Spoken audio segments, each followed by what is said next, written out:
As the world faces the harsh realities of changing weather patterns, we must realize that climate change is real and it is happening now. We're only 2 meters above sea level, and so our island is one of those that are set to disappear with the rising sea level. For the last 20 or so years, in terms of the weather pattern, it has changed drastically. When hurricane after hurricane took place just a few weeks ago, we cried not only because you are our friends and our colleagues, but because literally we had family in these places. One targeted neighborhood is the Jackson Triangle area, where there is a 45% above countywide rate of asthma hospitalization. This is because of climate change, higher than average temperatures and poor air quality. And people are actually, smelling and breathing all these toxins that cause cancer, cause leukemia, and cause all kinds of illnesses. While most developed nations, in other words, nations that have built and rely on large infrastructures of fossil fuels, have the privilege to be skeptical about climate change and its effects, many communities, particularly impoverished and communities of color, do not have that luxury. The effects of climate change and its causes are here. Extended droughts, wildfires, hurricanes, sea level rise, and air pollution are just some of the very real examples that not only threaten lives and homes, but entire cultures. That being said, the solutions proposed by scientists and activists alike generally fall into one of two categories.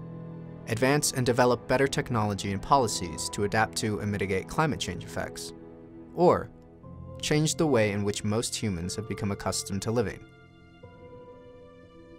Much of the conversation around climate change is in relation to the first potential solution. The focus is on renewable energy, carbon pricing, and things of that nature.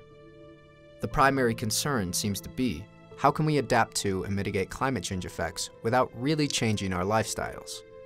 If we look at current consumption levels and their consequences, it becomes obvious that the answer is, we can't. In today's global economy, we have been encouraged to live in disregard of our environment. We don't critically think about where our water, food, and resources come from. However, for as long as humans have existed, there have been people who live with and in care of the Earth to maintain a healthy ecosystem. Indigenous people from all over the world are people who have traditionally inherited their identity over generations in relation to the landscape around them. This is a working definition by Daniel Wildcat of the Yuchi tribe. With this framework, indigenous knowledge is generational in nature and observed from directly living with local resources. There is a long and ugly history of genocide against indigenous peoples and their knowledges from quote-unquote modern society. The truth is, indigenous peoples still exist all over the world, and if we want to effectively solve issues of climate change and sustainability, we must recognize, learn from, and actively engage with indigenous peoples and knowledges.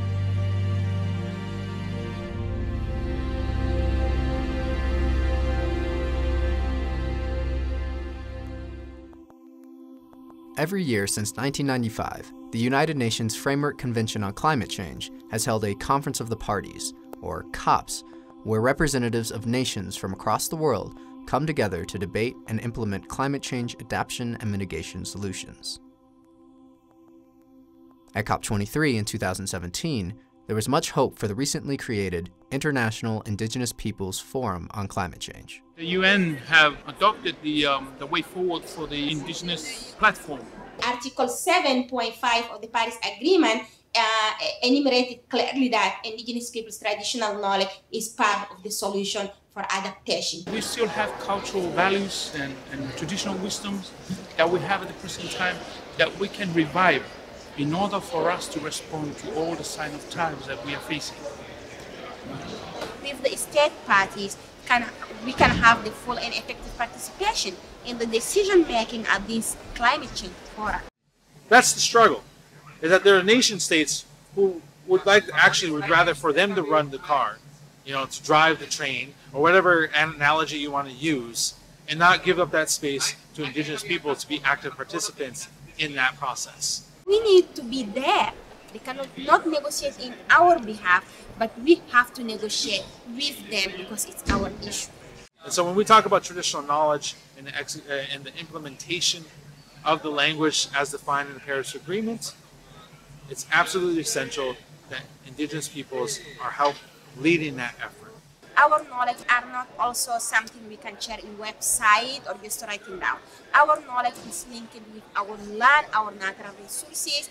It's our identity. Don't forget, we are 7 regions of indigenous peoples, and that's the bigger thing we have together, because we have one planet, so we do not discriminate any of our region. We work all together to achieve the climate change. Thank you.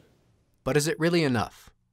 Many indigenous people feel that these United Nations conferences are not enough at best and represent false solutions at worst. As a response, there have been direct actions and speak-outs organized around the world. You have to be able to recognize the two sides of the argument. Where on one side, people say we have made incremental change in progress within the United States, within the United Nations framework as to the advancement of indigenous rights. But then on the other side, you have a lot of Native people who are just straight frustrated and angry and just done. What's happening in our communities is that people are being impacted. Children are being killed. Hydraulic fracturing is taking over in my state. Yes, the Dakota Access Pipeline happened, and they might have kicked us out of our communities. They might have held us, the United States government, at gunpoint and forced us out of camp when all we had was sage in one hand and sweetgrass in the other. But we did not lose, and we are not losing. We are still fighting in our communities. I honestly believe we're not. You cannot talk about a just transition or climate action without taking a critical examination about how capitalism got us to where we are, without dismantling patriarchy and the belief that we as human beings are here to dominate the earth by any means possible.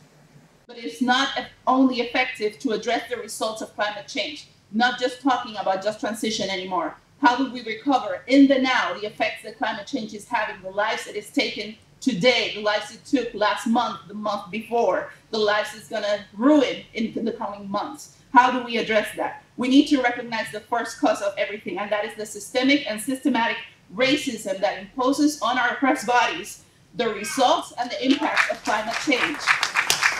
We rise because of the United States' exceptional ability to colonize lands, our bodies, and air, to pollute our earth, and to promote capitalism as a way to solve climate change.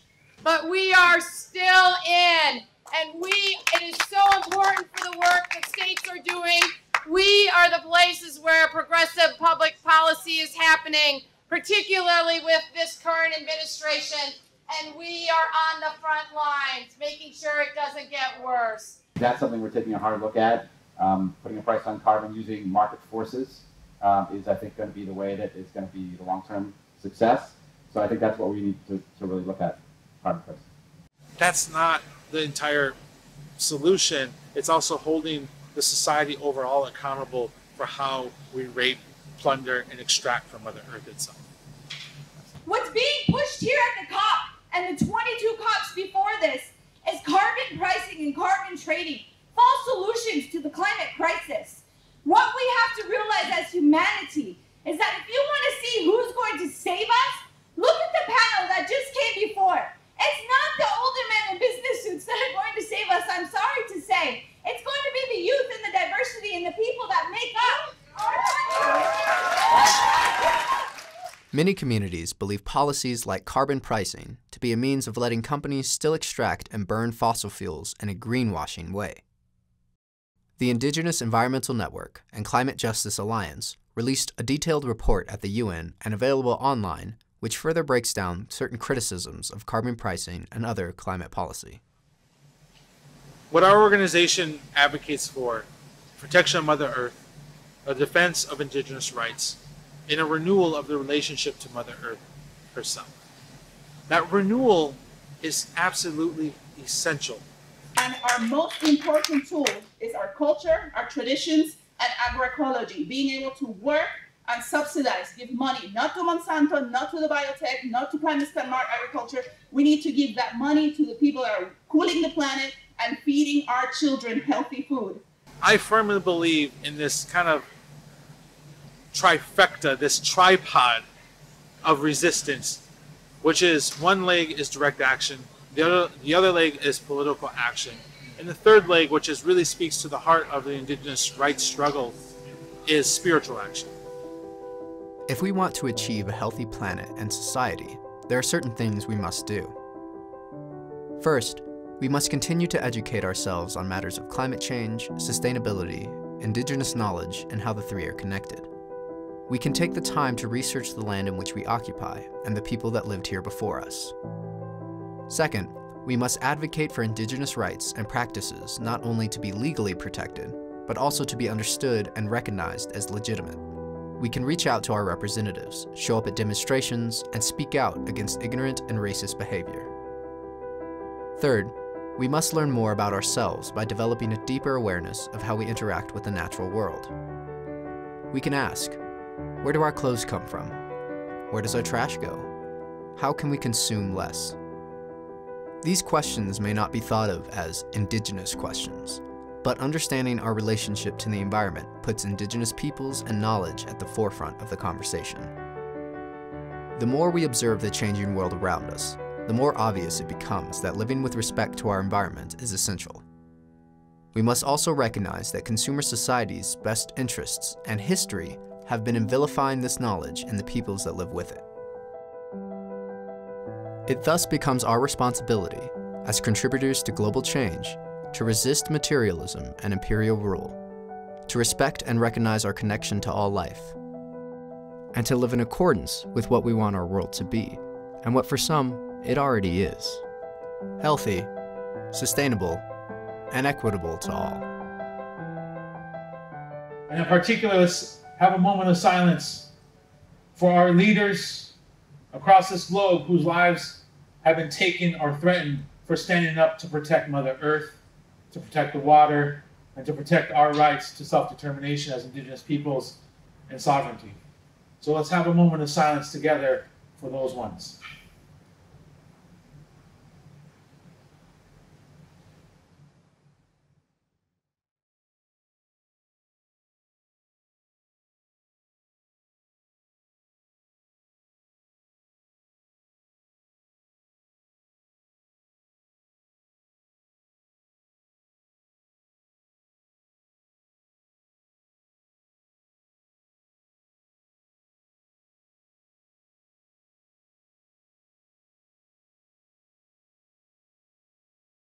In hope, in prayer, we find ourselves here.